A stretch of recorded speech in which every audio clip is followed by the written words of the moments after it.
Good morning. Little bit windy today. I don't know how that's gonna work out with the video, but we'll see anyway. Nice cool breeze, 22 degrees. Yeah. So,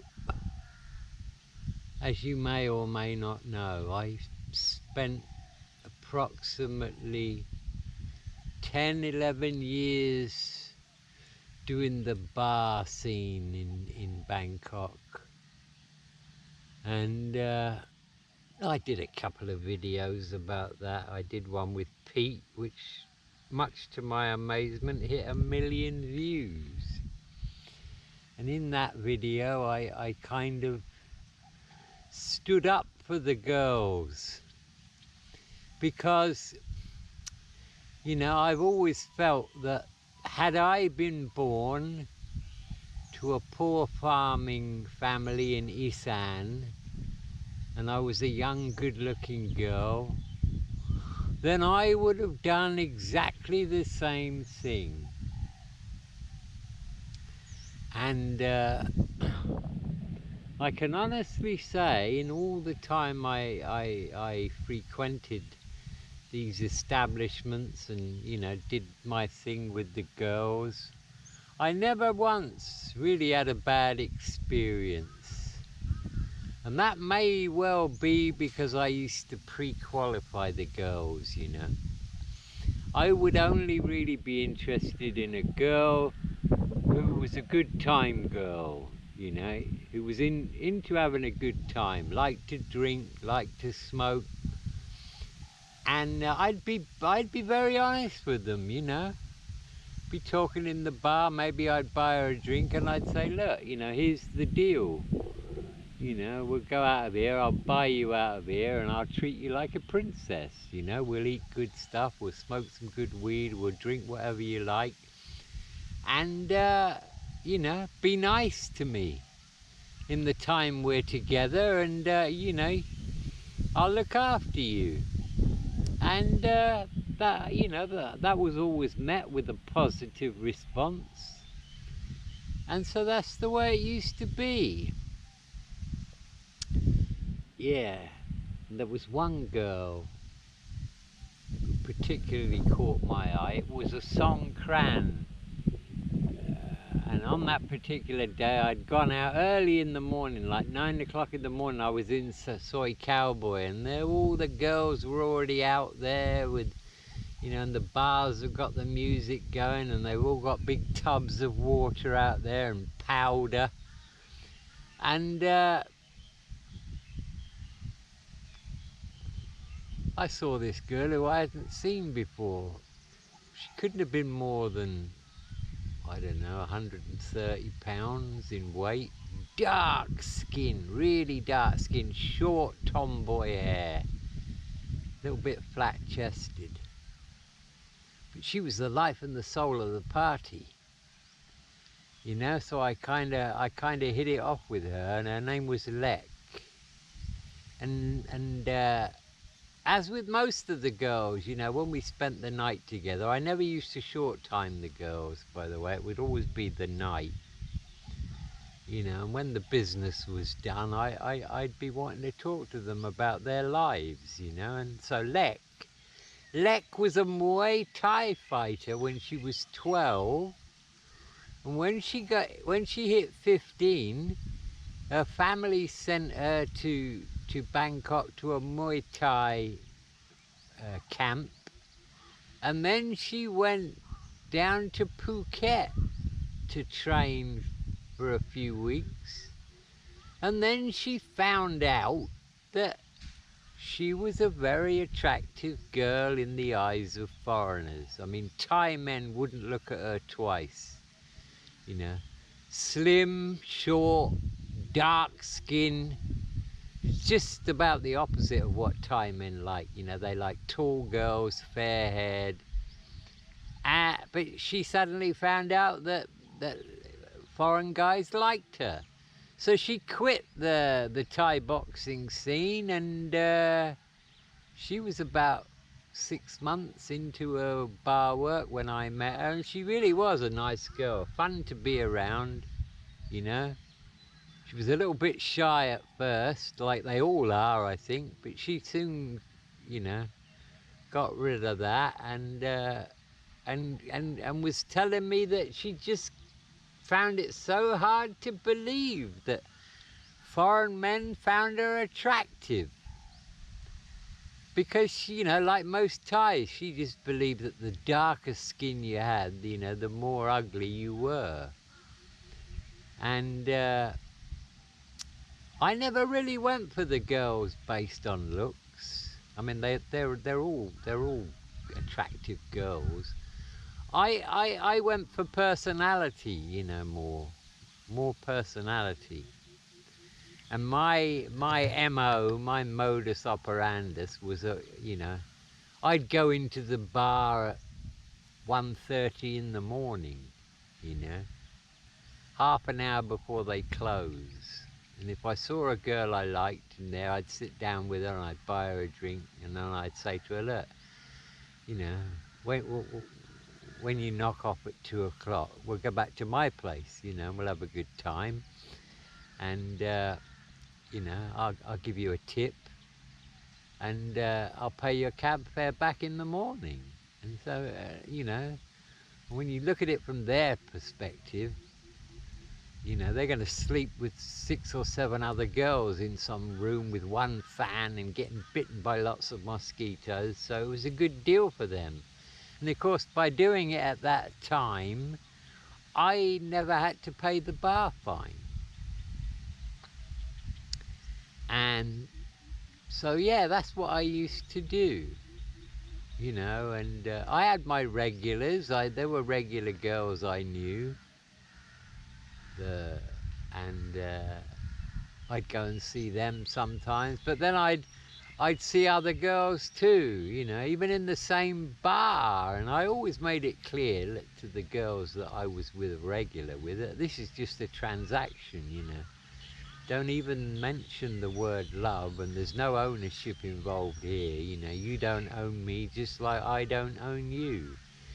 You know, if I came in to get you and you're already sitting with some Dutch guy, that's it. I understand, and I'll go somewhere else, you know. And so it has to work both ways.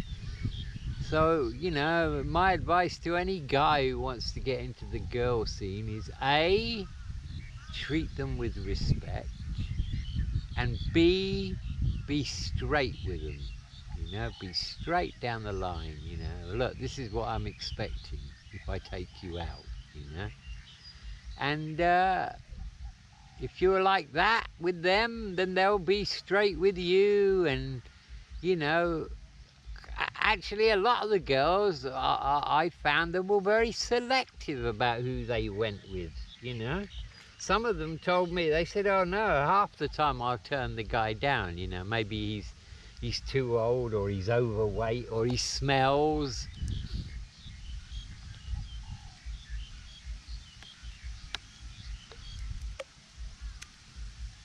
And I used to talk to them all, you know, and ask them about their life. And most of them were, they'd have a friend who went to Bangkok, and like a year later, the friend would come home at Songkran, you know, or the New Year. And they would go up to them and say, hey, you know, why don't you come back to Bangkok with me? I'm making loads of money, you know. And she'd have gold chains on, and she'd be sending money home every month. And she'd persuade the other girl to come back with her, you know. And the deal with the mama-san was, if you brought a friend back with you after you'd been home, you know, once she'd done a certain amount of hours, you'd get a 5,000 baht bonus for bringing her, you know.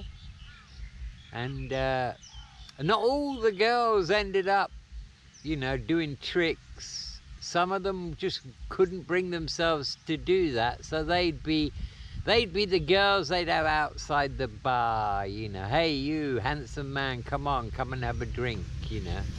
Or if they're trustworthy, then they might get trained up to be the cashier. So not all of the girls were into the sex bit, you know. Yeah, there's quite a few that I had regular relationships with, and I did the 2, and I even once did the 3, which really kind of didn't work out at all well. But yeah, I went down that road. Did I ever go with a lady boy? Yeah, I did once, because I believe that, you know, if you don't try something out, how do you know if you like it or not? And so I did. I dipped my toes in the water, so to speak, and didn't really enjoy it. And we ended up getting drunk together and getting high on weed, and, you know, it was all above board. She told me, he told me, right from the outset that, you know, he's a lady boy, and I'm okay.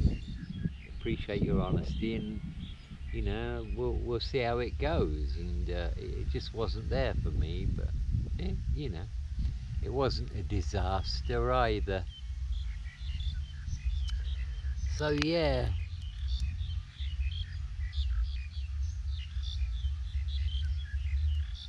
I mean, I've always been a guy for the girls, you know. I just loved the sex. I loved the sex.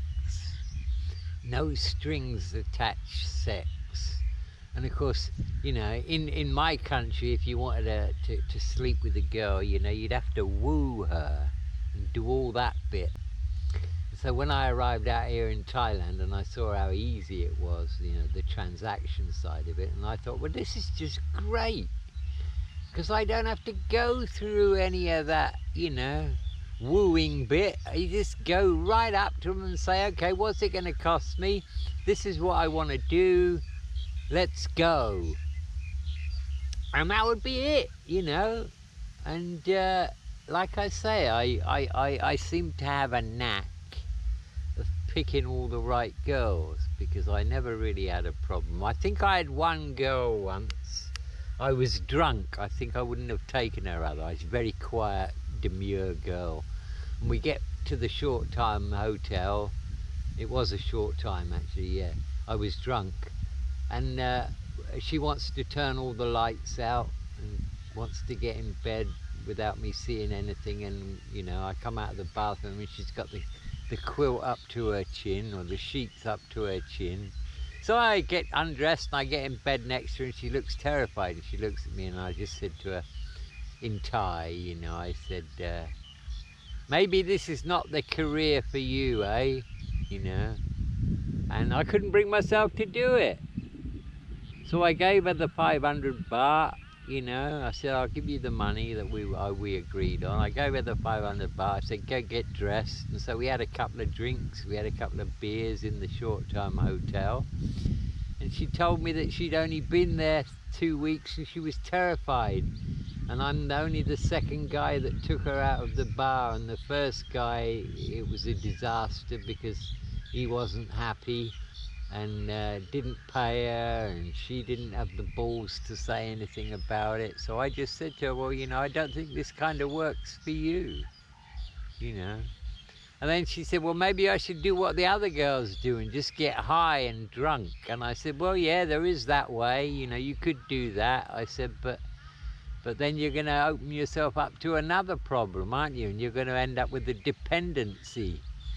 You know, you might well crack the shy bit, but then you'll end up with a dependency on drink or drugs, and then that's a slippery slope to go down, you know. So I advised her against it, and I don't know whatever happened to her, but yeah. God, I remember one time, and this is years after I'd finished work, going to the bar scene for at least 8 or 9 years, and there were some American female teachers that I was looking after, and they wanted to go to Soy Cowboy. So I told them a little bit on the way there that I used to be a regular there. And I hadn't been there for like 8 or 9 years at least. And we get into Soy Cowboy, and we hadn't walked 10 minutes, and I heard this female voice shout out, Mr. Paul, And I look over and this quite old Thai woman's come over and put her arms around me, and I'm like, holy shit.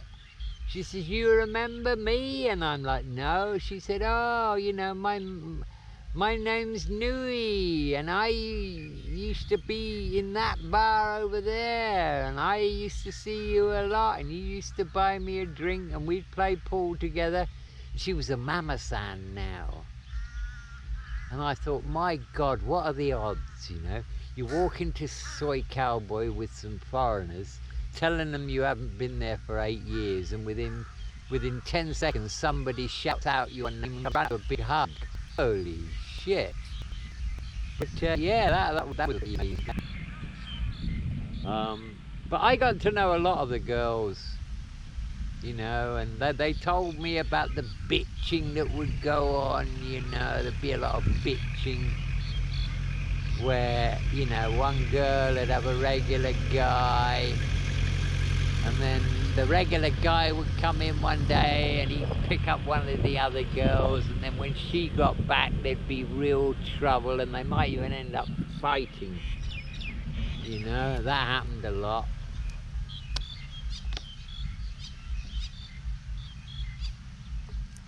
And some of the girls told me that, you know, they were scammed by a guy. You know, it might be a Brit or a European, and he'd come in there and he'd say, oh, I'm here for 2 weeks, you know, I'm on holiday for 2 weeks. And after the second day together, you know, that he really liked her, and then he would lie to her. He would say, oh, you know, I'm gonna leave my wife back home, and so I'll spend the whole 2 weeks with you here, you know, and then when I get home I'll send you money, and then after a while I'll come over and we can get together. And so, of course, the girl bent over backwards to be as nice as she could to him for the whole 2 weeks that he was there. And he'd be making promises about this and that. And, of course, all the time, he never had any intention at all of coming back. You know. And so it wasn't always the girls who scammed the guys. It was quite often the other way round.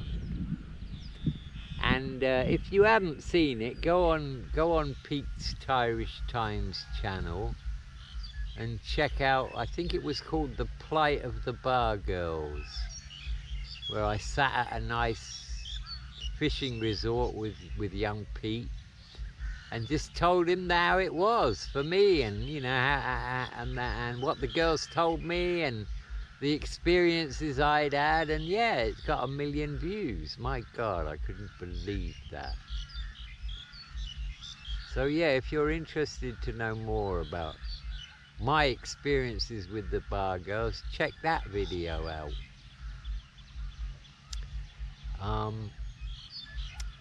It's really, really weird because I had such a high sex drive. And I thought that would be with me all my life. But I can honestly tell you, and I can say this with absolute honesty because I am the toothless truth teller, I haven't thought about sex for at least 7 years. I haven't had sex for 7 years. Me and the wife stopped doing it about 7 years ago, and that was a mutual thing. And I never ever thought I'd say it, but I'm really, really happy about the fact that I don't have a sex drive anymore. You know, not even masturbation, nothing. If you were to sit me in front of a porn movie, I think I'd probably watch about 30 seconds of it and then I'd just walk away. I don't look at girls anymore and go, wow, look at her, I wonder what she's like between the sheets. Because that always used to be my question, you know. I wonder what she's like. And of course, at the end of the day, you know, they're all either between that line, and there's nothing else really. But I just thought I'd spend the rest of my life lusting after females. You know, I mean, I have a couple of friends now who are in their mid-70s and they still play away, but I just lost it.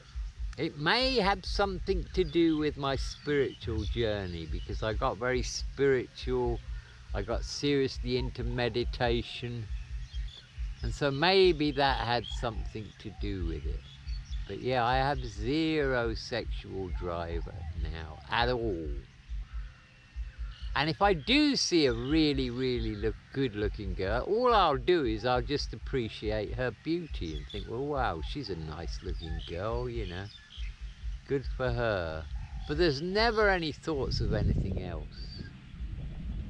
And yeah, it just kind of crept up on me. So I'm not just toothless, I'm sexless as well. But as I said, I'm quite happy with that. It's liberating in a way to not have that feeling, because it's a bit like being hungry for food, isn't it? You know, you're hungry and then you eat and you're full up and you don't want it anymore. Well, it was a bit like that, you know. I mean, it is, isn't it? You know, you feel as horny as hell, and then you go off and you do whatever you do, whether it be on your own or with someone else, and then you don't feel hungry anymore and you just don't think about it anymore. So I kind of thought about it as a distraction. It is a distraction. And so I'm very happy that I no longer have that distraction. Oh, by the way, I'm about to collaborate with one of my favorite Thailand YouTubers, a lovely chap called JB Wonders. We've done quite a few videos together. Some of them got a lot of views. So me and him are going to do a little collaboration soon. And I won't say any more about it, but watch his channel, JB Wonders. He has another channel called Digging Deeper, where he does his interviews. And I'm not sure which channel that my effort will come out on, but we're striving to try and do something a little bit different. You know, I admire YouTubers that try and do something different. Steve Ross is a great example. You know, he's himself and he doesn't give a damn what anybody thinks. Logan in Thailand, I like him because, you know, he doesn't play to the crowd. He just experiments with stuff, you know, and he does what he likes, and I appreciate that. You know, JB Wonders is another one who does that. And so, yeah, I appreciate the fact that some YouTubers just don't go down that road of what can I do to get more views. And I must be the only YouTuber who has never said those magical 3 words. I wonder if you know what those magical 3 words are. They're words that every Thai YouTuber will say, usually at the end of their channel. Don't forget to, and it begins with LAS. I've never ever said that on any of my videos, I don't think. I mean, you know, somebody might look at one of my earlier ones and go, yeah, you said it there, and if I did, I stand corrected. But as far as my memory goes, I never ever have said that. And to be honest with you, I'm not too bothered about views, you know. I was shocked when I first got into YouTube that people actually liked what I had to say. Very shocked. And so with my success with Pete, I finally listened to all the people who said, set up your own channel. Well, I actually had my own channel since 2015, which I set up when I was a Sakyant guide. But I resurrected it, and I thought to myself, well, okay, what am I going to do? And I thought about it for a while, and I thought, well, I'll just be myself. I'll just be myself, and we'll ride the train for as long as it goes, you know. When people stop viewing, I'll just stop doing it. And with that, I'll bid you farewell, and just a short video today. But yeah, some of my thoughts and observations on the Thai bar girl scene. Triple T signing off.